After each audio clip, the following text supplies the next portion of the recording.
Hi mga kainday, good morning! Okay, pageantry ni sa daron. Sa tabang Tagalog, Bisaya sa ko kay mag-result kong Tagalog mga kainday.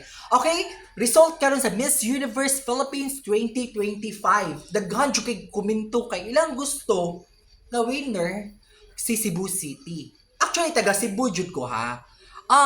Dili ko bias. Pero ang ako lang dyan ika-comment, si Cebu City pretty siya.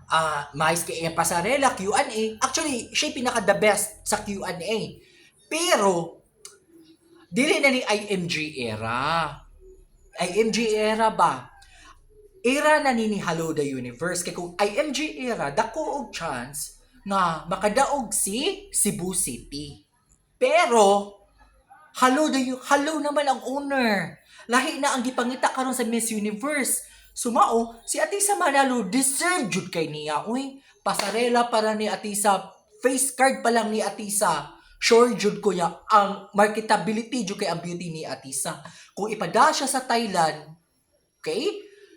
Di basta-basta si Atisa dayon. Kaang iyaha pa lang kuan face card ni Atisa, fan base ni Atisa, then karon pa jud sa Thailand ang muhandol pa jud sa managing or director dito sa kuan sa Thailand si Nawat. Ya si Nawat ganahan na siya grabe og fan base. So mauna ay na mo si comment ha kay lahi daron nga era.